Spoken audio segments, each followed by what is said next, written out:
Hi everyone, this is Boon Chong and this is the latest episode of my podcast, Millennials Unfiltered. With me today I have Jake, proud business owner and chief operating officer of Vertex Mastery, which is a business that provides result-driven coaching sessions to entrepreneurs and business owners with the aim of helping said entrepreneurs scale their businesses.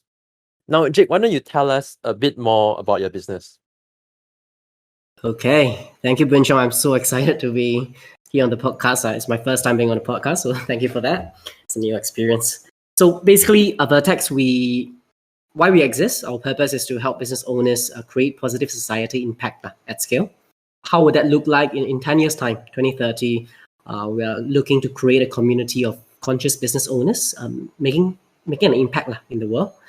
And in the past, we used to do a lot more events. We used to focus on events, but we realized for people to really get continual and sustained results, there needs to be a long-term journey with our clients. And that's why we switch our model from a events-focused business towards a coaching-focused business. And that's what we are focusing on right now. Yeah, I see. Thanks so much for your explanation. Okay, so on to our topic of conversation. Our topic of conversation today can be quite a touchy one.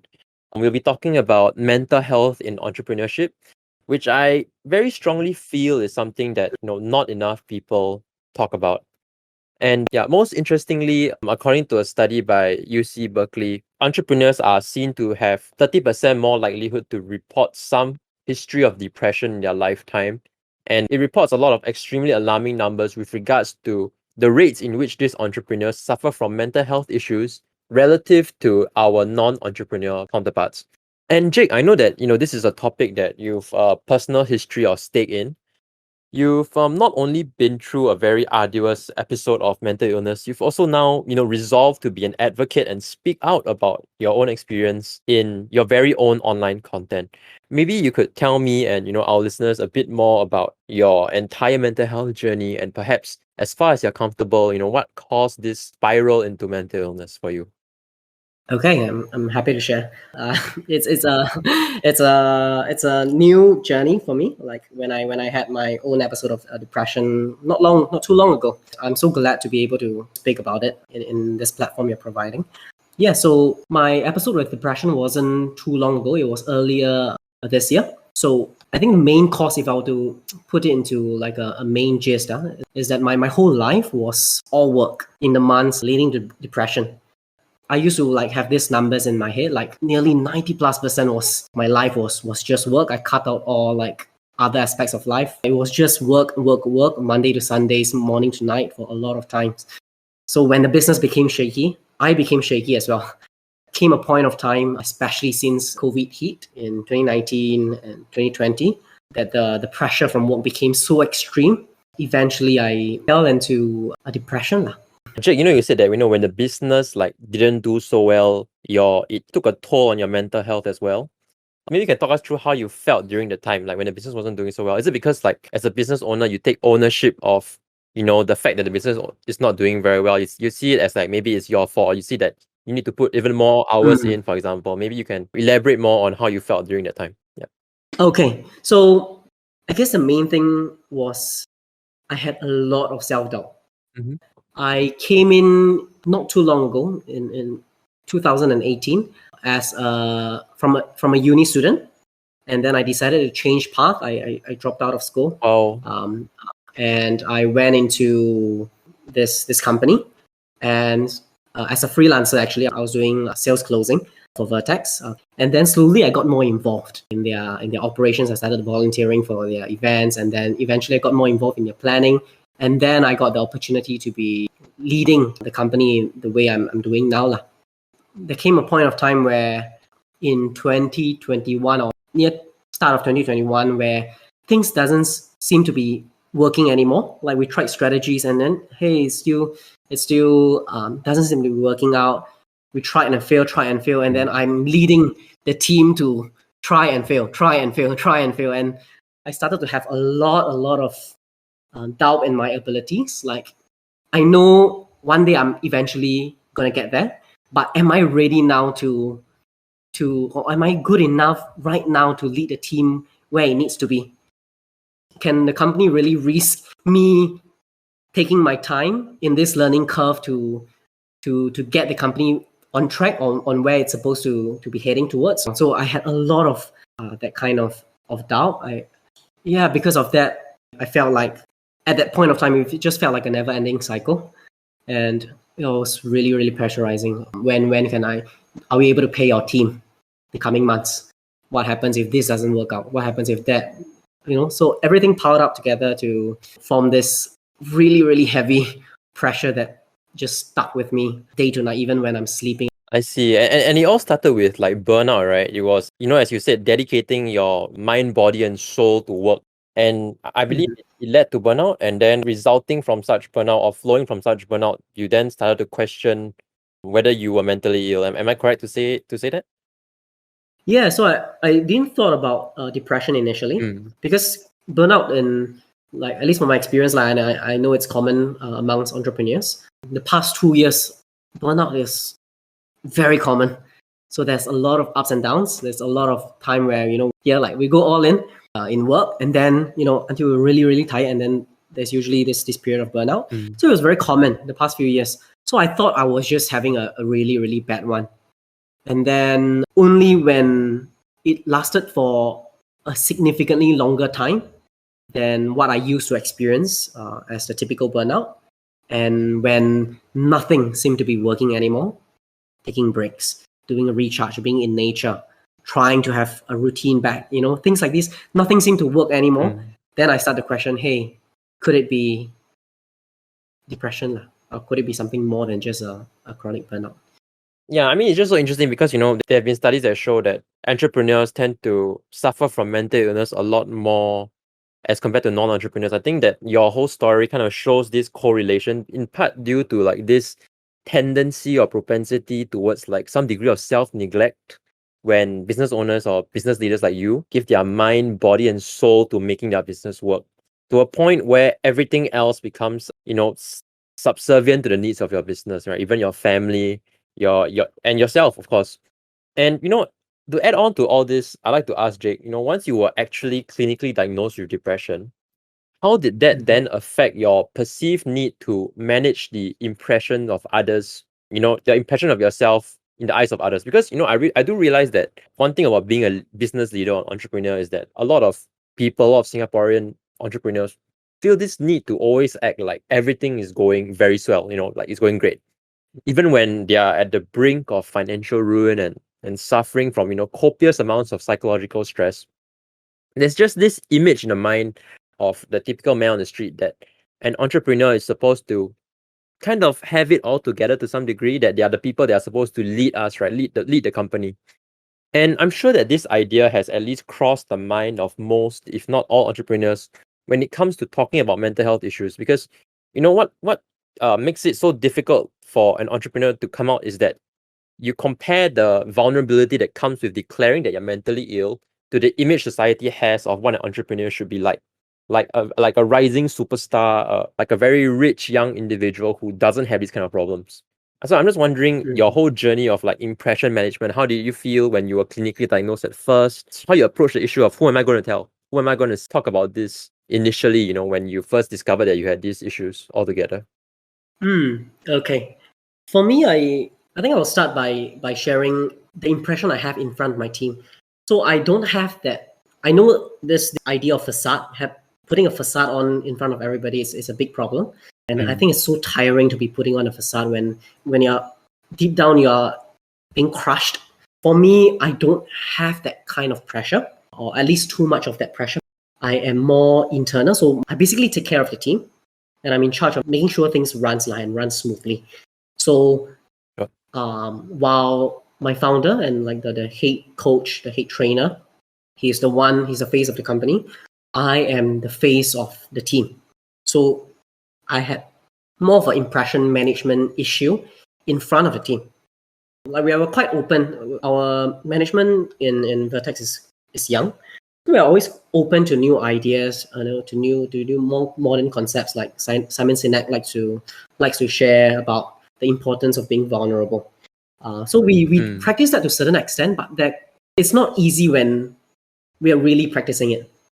Like, for Of example, course. when I was in a state of burnout, right? When I'm in a state of burnout, if I have the pressure, like if I'm tired already, I know my team is also tired. If I say I need a rest, if I say I need to, I can't face this anymore, what would it be like for my team who is relying on me to get the company going? So especially the months leading to depression, when the burnout was long, was really really long. It was like 2 to 3 months where I just kept going into like in a rut. Like a state of paralysis, state of like work paralysis, Yes, right? Like not being able to be productive. correct. Like I'm just in a rut lah. So when I kept feeling like that, and then I told you nothing seemed to work, right? Even breaks doesn't recharge me. Even doing things I like doesn't recharge me. So when that went on for a long time, I feel like I can no longer bring that kind of energy. Like, how long am I going to be real for? I'm If I'm going to be authentic today, okay, Yeah. I'm tired, I need a break. And then next week, I'm still tired and I still cannot focus because probably that the months leading to depression, my chemicals in my head is already not regulating itself, so it literally cannot feel motivated as well as what I used to be able to do. So when things go on for weeks after weeks, and my team is also working hard, and I just cannot focus, I just cannot think well, I cannot lead well, I can't do more than just miscellaneous tasks. There was a lot of pressure of, should I like continue being vulnerable, or should I just put on a front so that I don't bring the team's energy down? Because I feel like I felt like I am, and I probably did lah, because I can't hide it too much lah. When I'm really down, it's as much as I know I need to be strong. I don't want to exude a toxic energy. It still comes out lah, because I'm just so heavy all the time. The impression I have in front of my team was something that I found a challenge, especially in the months leading or before the official diagnosis. Yeah, I mean, that really took me by surprise because, instead of like the idea that you are playing to a facade of strength, right? Because your organization is like, I believe maybe run by millennials, if I'm correct to say. And then because the team is so young, there's like maybe a more flat hierarchy. People are free to consult each other on their problems and all that. And instead of like having to maintain that image, if you're known for exuding like being authentic to your team and being genuine to your team, it becomes more of like a, to what extent can I continue to remain genuine if I am in a position where my energy levels can affect the productivity of my entire team in general, right? Because if they feed off your energy or anything along those lines, and you are in basically this state of work paralysis, this state of burnout, then you worry about how it's going to affect the team as a whole, right? And then that becomes the angle in which impression management comes in, more so than the typical model of like maybe a business leader from, the baby boomers or like the Gen X. I think for them it's more of like a, they want to maintain that strong front. Then it becomes a very difficult conversation to have surrounding disclosing that they have this kind of mental issue altogether. Yeah, this contrast is just very surprising to me. And to help others out there a bit more, right? Based on your own mental health journey, your reading, maybe your online reading, and on your way to self-diagnosing yourself or considering whether you have mental illness, and talking to your psychiatrist or psychologist, what were the symptoms or like the salient symptoms of depression that you discovered? Because I think that one thing that some entrepreneurs may face, one problem they may face, is that they are facing burnout, but where's the line in the sand to which they can then tell themselves, oh shit, this is depression, like, oh, I am like on that cusp of mental illness, or I am already past that line. I think that because to some degree mental illness became a more recent conversation, or the conversation around mental illness became more prominent more recently in the past like decade or so. People are just not having enough conversations about, then when do you actually consider going for help as an entrepreneur, right? Because the thing is, you are in a high pressure environment, you care about your profits, you care about feeding your team, and these sources of stress are always going to be there if you're an entrepreneur.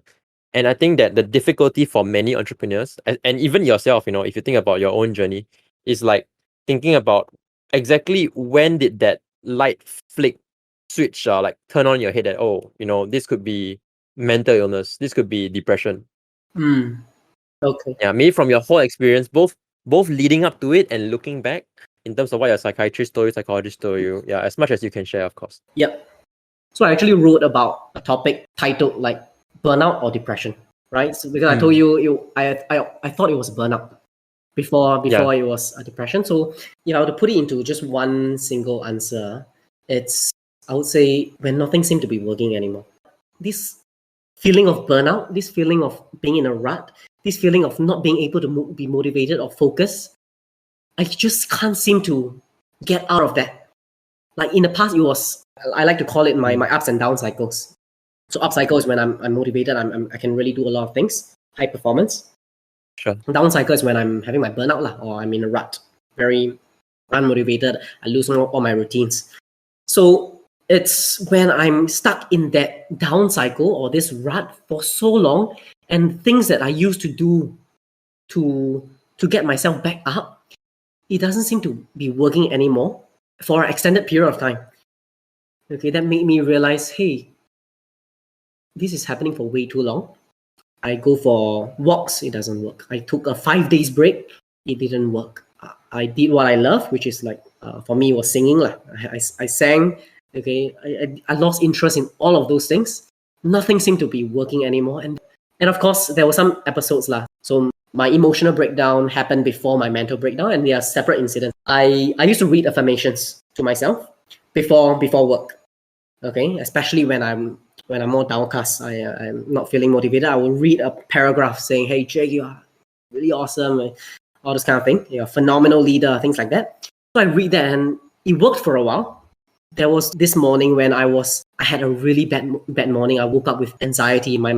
I woke up feeling very anxious. My heart was palpitating. I don't want to wake up. And I woke up basically for work. So in a couple of minutes, I had to see my team already for our daily stand-up. I lead those stand-ups every single morning on work days. So before that, I just read that paragraph. But I was really not feeling it, but I forced myself to read it.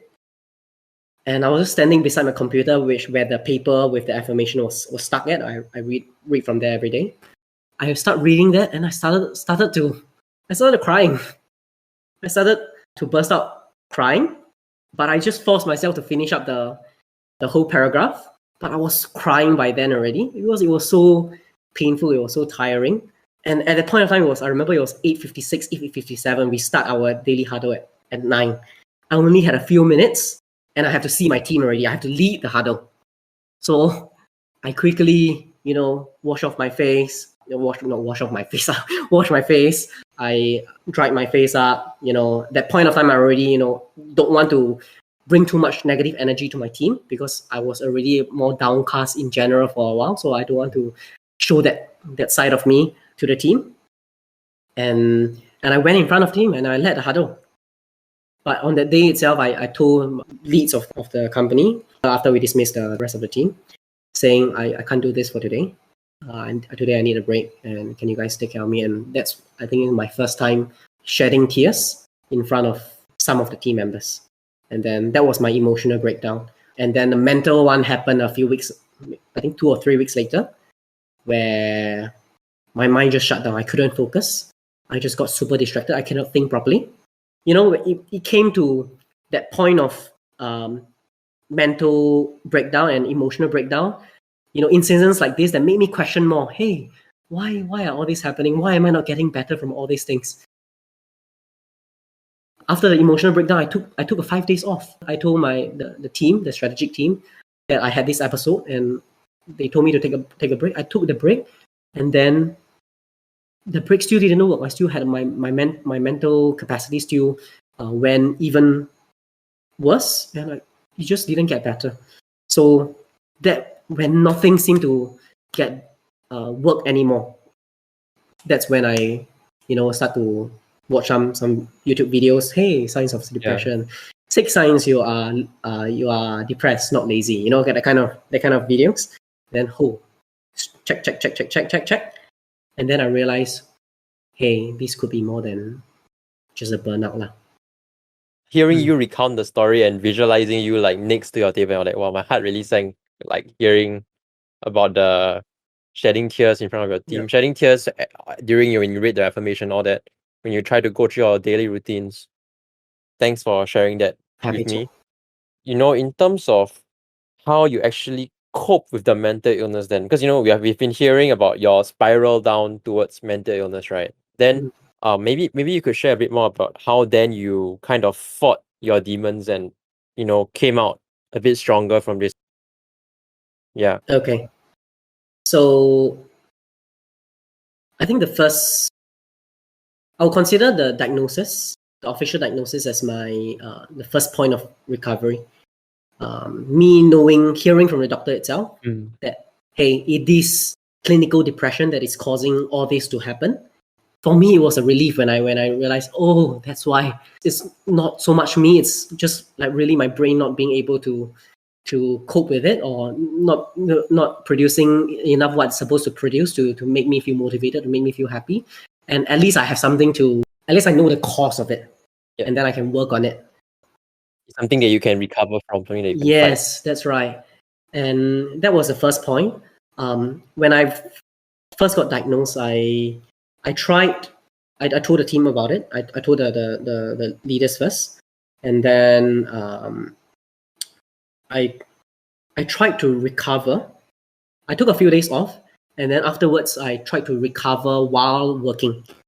Meaning I took things easy, like, hey, you know, I don't put too much pressure on myself. I work on the simpler tasks while trying to recover. So that was in the month of April. Okay, I was diagnosed early in April, and in the month of April, I tried doing that, but it just wasn't working out. So eventually, I was lucky enough. I realized it wasn't working. I had the privilege of taking a month off. So I took the full month of May off, and of course, I did a lot of things in the month of May as well during that one full month of recovery. Some worked, some didn't work as well. You know, and eventually, and thankfully, I did. Like, I can't pinpoint the exact thing that made me better. I can't pinpoint the exact thing that made me better. In fact, during the whole month, I was having quite a bit of anxiety. What if after 1 month I'm still not better yet? So 1/3 down the road, 10th of May, 1/3 already. Doesn't feel like I'm ready yet. Don't feel like I'm any much better. Then 15th of May, halfway point, 2/3, 25th, I still feel like that. Even until the very last day, I remember it was 31st of May. 31st of May, it was a Monday. So I wanted to, okay, Monday is a good time to start going back. Maybe I don't see the team first. I just get to know what happened in the past month. You know, get some updates and things like that. That day, or the few days before, I was starting to feel anxious already. And that day, I woke up with the same palpitation, with the same anxiety that I haven't experienced for a while already because I didn't work. It was the same kind of dread of waking up I experienced when I was working in April or before. So I was like, wow, gone. 1 month still like that. What to do? Is this going to be the end, of my journey with Vertex? Because I couldn't. Would this depression be my downfall? Yeah. So even until that last day, it was like that. But I don't know why. This may be a little bit airy-fairy for some people. That day, I decided to do a little bit of detox. I fasted the whole day from food. I fasted from anything digital. I just sent a simple text after waking up from anxiety, things like that. Say, hey, I'll be back tomorrow. Okay, look, I won't see the team first. I will see you guys. I'll see you guys first, and then get slowly ease into work again. So that day, after I sent that text to the leaders of my company, I went for the detox. I went out. I carried my journal to somewhere in nature, and I just journaled the whole day. And that night, I came back home feeling a little bit more calm already because I literally have no energy to feel much. I journaled, okay, tomorrow my intentions when I start working is to just live with courage and authenticity. I think that was what I written. And then I wrote down, okay, morning, this is what I'm going to do. I'm going to kickstart a nice routine, and then I'm going to work. And then since that night, I woke up fine without any anxiety. And I woke up on time. I went in front of the team and say, hey, I'm back. And from then, somehow, I don't know why, things started to become smooth again. Like, I was able to think well. I was able to manage my time well. I was able to manage my emotions well. And my routines and everything seemed to just be back on track. And then the past few months, I would say, is like the best few months I've ever had, even before the times with depression. So I don't know. I haven't cracked the code exactly how did that happen. It was that day, like a lot of things I did, and I still felt anxious, but it was only that 1st of June or the 31st of May, what I did that led to this, the smoothness to take off, like the smoothness momentum. So I don't know exactly what was the exact point. Yeah, I mean, it kind of seems to me that you actually resorted to a lot of things, right, in trying to deal with your mental health issue. Not only did you try to dabble in a lot of self-help in terms of surrounding yourself in nature, going back to the hobbies that you like, taking a break from work. And it all started from that clinical diagnosis with depression. And from then on, you resorted to a whole variety of methods, culminating in that slow countdown, to 28, 29, 30th May, to finally going back to work. And then only then did you, when you settle back to work, you realize that, hey, I can function again, right? So, I'm sure that a lot of people who've been through this kind of journey may not necessarily be able to pinpoint the exact signs as to what made them better, but perhaps a mix of maybe the medication that was prescribed to you, as well as your own methods, your own network, and any kind of support that you can get following from such a downturn, right? I think that this is a good point in which we can talk about this issue from a more generational standpoint, right? Because as millennials, we are kind of suffering a much higher rate of burnout, a higher rate of mental illness than every other generation currently in existence. And this has kind of been exacerbated by COVID-19, the pandemic, which has been kind of caging individuals into social isolation, disconnecting us from maybe many of our social networks that we used to frequent and to have a lot more access to and have that respite in. So, the question I have is, Jake, do you see our generation as future leaders being equipped to fight this ongoing war against mental health, given that we as a generation are the ones going through these mental health journeys ourselves at a far more frequent rate than the leaders that have come before us? And the reason I have this question for you, Jake, is because you are quite in a unique position, right? Number one, you're a business leader who has opened up to your employees and the rest of the the online world that has seen your wowsy content about your mental health issues. Perhaps there is some hope that your current or your future employees may more willingly approach you with their own issues, knowing that you fought your own demons before. Yeah. Have you thought about this issue? Do you have any such hopes in mind? Yeah. So, in terms of my Vertex Mastery, I am actually very, very lucky. I see this as a gift. Being someone who is put through this whole, or who went through this whole depression saga, or this mental health saga, and being someone of influence in the company that I lead, because I'm able to better effect changes that, especially the unhealthy ones that was existing in our organization, so that we can better take care of the well-being of our team. So I don't think taking care of our team's mental health is as simple as telling them, hey, now COVID-19, now pandemic, everyone is more stressed, you need to take care of your mental health better. That is important, that is true, but it's not as simple as that. As I think it starts with the leaders needing to know the importance of mental health and how it could affect work if it's not taken care of. and eventually having frameworks, protocols, practices in place within the company that allows mental health to be taken care of, allows a safe environment for the team to be who they are, to have boundaries, to even dare to practice boundaries. Sometimes, especially in startups, we say boundaries are important, but hey, official hours 9 to 5. You see everybody working until 7 p.m., 8 p.m., 9 p.m. You how to leave at 5 p.m. Right? So it's that kind of boundaries needs to be set from I feel like from a top down level, and it needs to be a consensus among the leaders, and then introduced as regulations, as practices within the organization. Then a healthier, a more balanced, a more joyful workforce is possible. If not, by just saying, "Hey, you need to take care of yourself. You need to do this. You need to go for. You need to take more rest." I don't think that is a sustainable or long term solution. Yeah, so that is more towards the organizational side. And I think one thing I also like to stress is by doing that, at least in what I'm saying in a company, having introduced all these measures, all these frameworks, all these practices, regulations, etc., the team is generally more joyful, more balanced now, but productivity did not drop. In fact, it went up.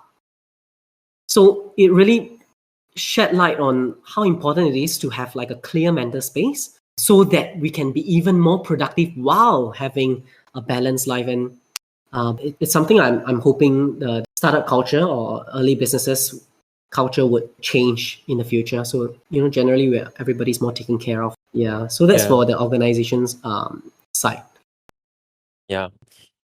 You say so much, right? There's so much to cover. I think the first thing is that, with regards to what you said about contextually in vertex within an organization, how you deal with your mental health issues given what you've gone through, and a mix of like implementing certain frameworks and protocols to ensure balance on top of, from at least from what I heard, along with having a healthy workplace culture where people can be authentic and genuine to each other and be able to, share their problems, right? Because in my mind at least, if you have frameworks and protocols in place, but if no one actually speaks out about any kind of issues they're having, then there's a question as to how effective those protocols and frameworks can be when it comes to like dealing with mental health issues.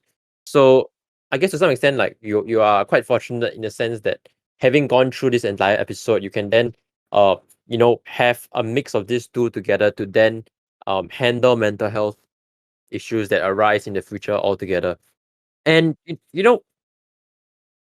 here's the thing about mental health that makes the dealing with it so difficult on an organizational level, in my opinion. It's like I feel like society has been playing catch up for the longest time, right? Like these issues, it's not like overnight only our generation has faced burnout. Burnout has been an issue for decades, right? Among Gen X, our parents and so on, there have been people who face burnout. Just that these conversations were never really conducted or carried out until recent years.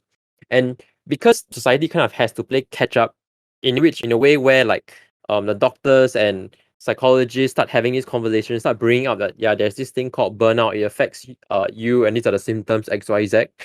And therein after, when society has identified and have conversations about certain mental illness, then companies and organizations can start dealing with them, right? It becomes a conversation that never really ends because you always have to look at what has come up, what members of society are facing in terms of workplace culture, what they're suffering from as a result of maybe overwork or any aspect of work, and then address these problems altogether, right? And for someone in that community, right, in that space of people who have gone through a mental health issue, you see the importance of dealing with these kind of issues, and therein after like coming up with solutions or some kind of mechanisms in place to reach out a helping hand to people who need such help in the future. However, and to play devil's advocate here for a bit, right, the issue is that I feel at least, and the reason why this conversation is so important is because the people who are outside of this community, so we're talking about people who have like who are leaders who've never had mental health issues, they have it's been smooth sailing for most of the business in terms of their mental health at least, and they have never really faced a substantial problem from their employees as a result of mental health issues. And if and when they do face it, right, maybe they just cut the employee altogether. And, I think at least for workplace culture, and the problem with advocacy for mental health is that this section of society, which doesn't identify mental health as an important problem, right? What is to stop them from just dealing with these employees or aspects of their business which are affected by these mental health issues by cutting away these members, just to play devil's advocate? Yeah, like if you were to meet a business owner, or if Vertex Mastery were to hypothetically say one day introduce a member of management which completely disagrees with the policies when it comes to mental health issues, and say that this is not something that I've experienced, not something I'm very familiar with.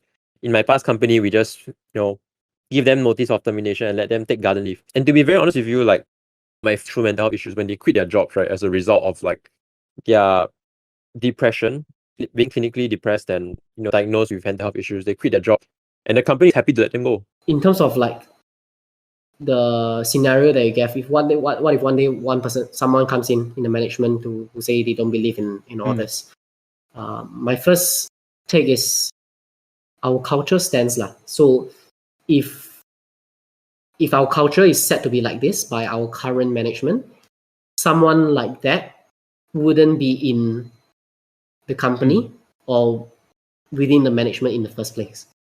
But of course, it's very hard to say. A business ultimately is still a business. What if someone tackles the mental health condition for too long? Like when I went through it, I don't know whether I can pull through myself. I don't know how long I can. The company can afford to have me continue being in the position of COO, because the way I was going seemed like I need way longer, and can the company even wait? So I'm just very fortunate to be able to get better during that 1 month of break. But if let's say I didn't, like that 31st of May, I didn't get better, things didn't somehow become smooth again, I don't know what will happen. It's something I can't give like a proper answer. Yeah. Yeah, I understand what you mean. Then I'm just wondering, in your whole episode with your mental illness, right? I was wondering, because this is stemming from a personal opinion, a personal take on how mental illness has been addressed by the local media recently. As you know, we've had that River Valley murder and many other mental illness episodes. A policeman recently hung himself as well. And at least the general narrative that Singapore society seems to advocate for in terms of dealing with mental illness, at least to me, seems to be, to some degree, trying to state that this field of mental illness is a field for experts to handle. And what do I mean by that? I mean that, every time you read an article about mental illness, all it states that the only port of call or the only recourse that anyone going through mental illness seems to be, please call this hotline, National Suicide Prevention Hotline, on all these, like, I believe, cemeterian hotlines that have to do with people that help you to cope and converse with you about what you're going through. And of course, to seek help in terms of like a professional psychiatrist, psychologist, therapist, and all these things. And my question then, as someone who is part of a network of people or who has friends who are going through this mental illness debacle, right, is more so, is it really strictly a science? Should people stay away or not try to help their peers and friends who are facing mental health issues? And how important do you think it is for, as regards to the role of a social network, like the friends surrounding the person going through this kind of mental illness, when it comes to helping the person fight his mental health issue altogether? Yeah. How important was it for you? Maybe we can start with that. What helped the most was when I knew there were people who understood me or what I could be going through. When I know someone understands that, hey, depression is not something that is controllable, that I can't just snap myself out of it, that it isn't a choice. When I know people know that, it helped a lot lah. And conversely, if someone makes a statement like, hey, you got to choose to be strong, entrepreneurship is like that one. You have to get back up. It becomes difficult lah, because you just feel like, the immediate thing is like, I also want it. I also want to just step out of it. I also want to just get motivated again. I also want to feel happy again. So I think understanding from others is a wonderful starting point. Having people who understand and knowing there are people out there who understand really helped. And so I feel like the role of the social network is to really understand lah.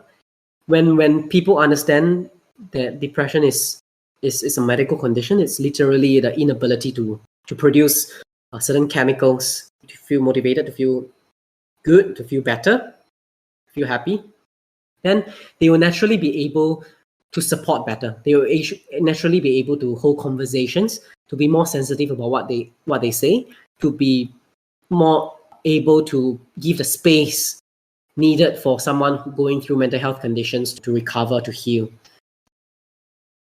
I think that the problem with how society has currently kind of addressed this issue of like how mental illness has to be dealt with, at least to my mind, right, is that we recently have all these episodes or all these issues with people committing crimes or committing suicide as a result of mental illness, but yet all we hear are number one, seek expert help, and number two, a buddy can help. Because when the secondary school murder happened, like they were like, yeah, we are going to allocate a buddy system in schools across the board, and then we are going to shore up certain like psychological measures in place to ensure that every student's mental health is well taken care of.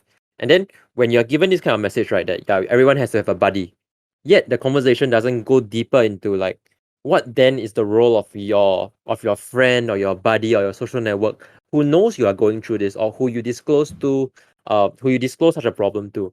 And then as someone who wants to help a very close friend who has been recently diagnosed with a mental illness, with depression, with anxiety, with maybe even bipolar disorder, so on and so forth, how then what then is my role? How then do I best act in a way that would maybe facilitate, maybe speed up their recovery?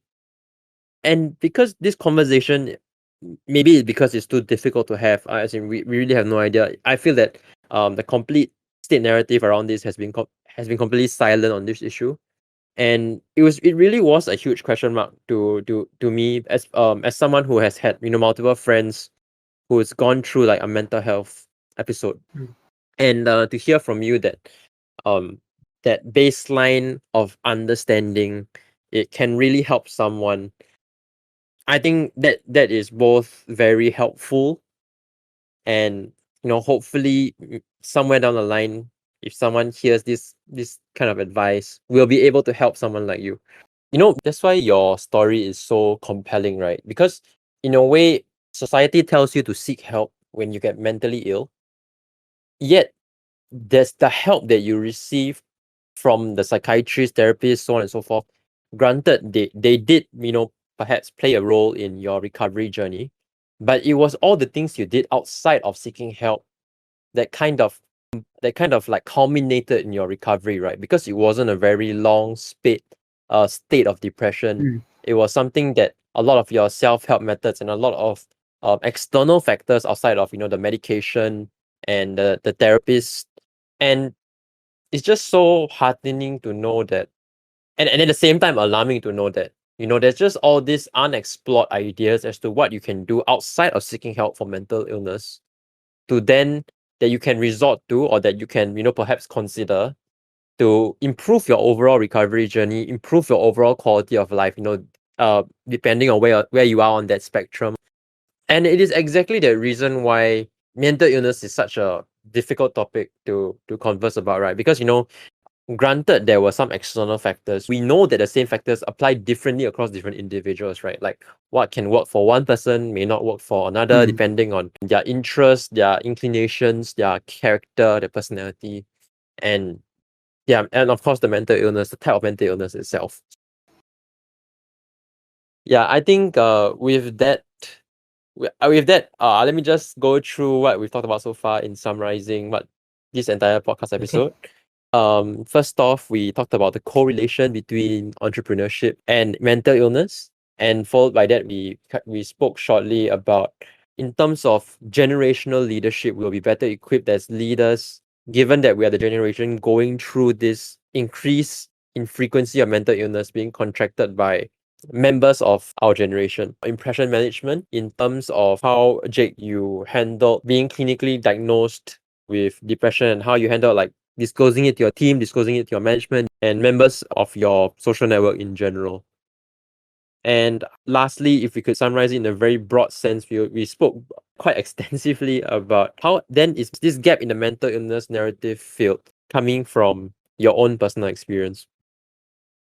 I think finally, I'd just like to thank you so much, Jake, for bearing with me for all this time. Thank you so much for coming to the show. Thank you for having me. It's my first time, and it's such an honor to be invited to a podcast like this. I love this. Yep, so that's all we have for you today. This is Boon Chong, and once again, the latest episode of my podcast, Millennials Unfiltered. Thank you for listening. Hey audience of Millennials Unfiltered, before I go, Boon Chong has very kindly granted me this plugin, so here goes. Earlier we spoke briefly about Wowsy, which is a passion project I'm working on that exists to help people live more authentic, purposeful and joyful lives. I'm currently in the research phase of the project, looking to connect with people who could resonate with Wowsy's message. So if you have resonated with our earlier conversations or Wowsy's message, I would love to connect. Just send me a DM on Facebook at wowzy.live, that is WOWZIE.LIVE, telling me you're from the podcast, and we can connect from there. Ta-ta.